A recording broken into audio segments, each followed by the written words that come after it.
أعوذ بالله من الشيطان الرجيم بسم الله الرحمن الرحيم سبحانك لا علم لنا إلا ما علمتنا إنك أنت العليم الحكيم صدق الله العظيم پرون موږ د اودس سنت ذکر کړو د کتاب والا لس ذکر کړی ما تاسو ته 11 ذکر کړو او اوس ورپسې دا کتاب والا مستحبات ذکر کوي چې په موږ کې مستحب هم شته تاسو ته ما د مستحب معنی کړی و چې مستحب هغه څیز ته وایي چې ښه څیز ګڼلی شي ښه ګڼلی شي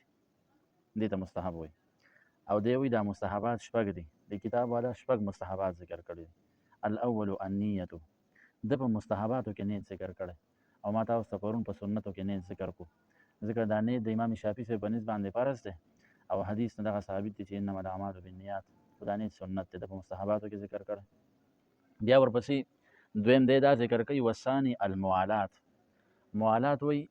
پی در پی خپل اندام انسل مثال یو سړی مخ وینځي بیا ورپسې مټ وینځي یعنې داسې به نه چې مخ سړی وینځي او بیا لږ وخت بعد ټیم پکې اړوي ګپ شپ اودس کې لګوي او د هغې نه بعد بیا مټ وینځي یا خپې وینځي دې ته موالات پی در پی انځل پرله پسې انځل پښتو کې موږ وایو وثالث او دریم نمبر دی دا ذکر کوي چې د ښي طرف نه شروع کول پوه شولې په دې باندې په ښو اندامونو په ښي طرف باندې شروع کول د هر اندام موږ ته پکې شیخ صاحب یو ناشنا خبره کړې وه وایي چې مخ وینځئ وایي دا اوبه څنګه راچوئ داسې مه اچوئ داسې وایي د پاس نه دا اوبه راچوئ چې د پاس نه یې راچوئ داسې نو دا اوبه چې کومې اوبه مسله د فقې دا ده چې کومې اوبه مستعملي استعمال شوي پوه شولې نو دا اوبه پاکې دي خو پاکوونکي نه دي طاهرې دي مطهر نه دي په دې علما پوهېږي طاهرې دي مطهرې نه دي نو چې کومې اوبه نو چې مخ سړی وینځي نو دغه شانتې دي په دا اوبه راچوي نو دا اوبه به استعمالېږي پوه شولې په دې باندې اوس څلورم نمبر دی وی مراعات و ترتیبي د ترتیب لحاظ ساتل په ترتیب سره انځل لومبی مخ انځل بیا مټ انځل بیا مسه کول بیا خپې وینځل دا په ترتیب سره دا مستحب دي او بیا ورپسې والخامس استیابو او پنځم نمبر دی دا ذکر کوي چې د ټول سر مسه کول تاسو ما ویلي کنه دا دی مستحب دي تاسو ما سنت ذکر کړو په سنتو کې کتابونو سنتو کې لیکلي د مستحباتو کې لیکلي د ټول سر مسه کول دا سنت دي او د سر د څلورمې حصې مسه کول دا فرض دي پوه شولې په دې باندې وسادسو او شپږم نمبر دی دا ذکر کوي چې د سټ مسه کول په نوو اوبو سره بماین جدیدن په نوو اوبو سره د سټ مسه کول نو د سټ مسه کول دا اوبه به روانې نه وي په سټ په داسې په الټا لاس باندې دا د سټ مسه کول دي بعضو کتابونو دې ته ښه نه دي ویلي او بعضو ته ښه ویلي خو به هر حال د په دې مستحباتو کې ذکر کړي نو د مستحباتو کې شپږ څیزونه ذکر کړو اول نیت ذکر کو چې نیت کول اودس ته نیت کول تاسو ما ویلو نیت کول دا په سنتو کې ما ذکر کړو دلته د مستحباتو کې ذکر کړو دویم نمبر دی دا ذکر کوي الموالات پرله پسې یو اندام انځل دریم نمبر په ترتیب سره انځل دا مستحب دی مستحب معنی ښه کار دی یعنی دې سره د اودس کاملېږي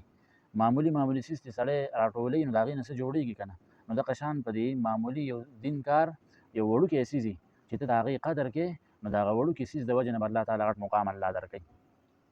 دغه شانتې نو چې سړی په مونځ کې د سنتو خیال ساتي ځکه دا سنت دا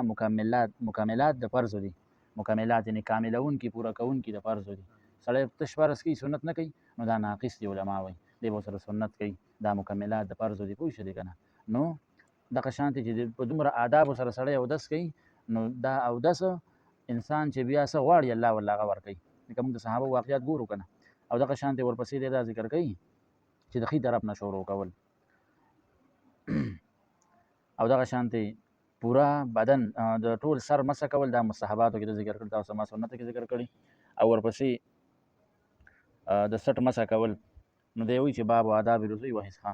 نو دی اوس دغه شپږ مستحبات د ذکر کړه په دې مستحباتو کې نور هم ډېر څیزونه دي علماو ذکر کړي دي یو پکې دا دی چې د بل چا نه په دې اودس کې مدد نه غوښتل لکه مخکې به داسې چلو چې اوس خو بمبې تیارې نلکې لګېدلي بس بمبې ته کښېنې مخکې به په لوښو کې خلکو اوبه راغستلې نو علماو دا ذکر کړي چې په دې او چارندام کې د بل نه مدد نه غوښتل دا مستحب خبره ده پوه شولې که نه یعنې مطلب دا چې دا لوټه په خپله باندې خپل ځان ته پې اوبه راچي دا مستحب دی دا د کتاب والا نه دی لیکلي بل مستحب دا دی چې په اوچت ځای باندې کېناستل دا مستحب خبره ده پوه شولې که نه ښه خبره چې سړی په اوچت ځای باندې کښېني دارې ورته نه کېږي کتاب والا نه دی ذکر کړی بل پکې دا دی چې قبلې ته مخ کول دا مستحب خبره ده، ښه خبره ده. که یو سړی قبلې ته مخ نه او چارندام کوي نو چارندام یې کېږي، او که قبلې ته مخ کړو نو دا مستحب او د آدابو لحاظ ساتل دي. پوه شولې که نه؟ نو قبلې ته مخ کول دا مستحب خبره ده. شپږ د ذکر کړو، 3 ورسره ما ذکر کړه، 9 شو. نو په دې سړی عمل کوي نو د دې سره د اودس کاملېږي. پوه شولې په دې باندې؟ سبا نه به انشاءالله بیا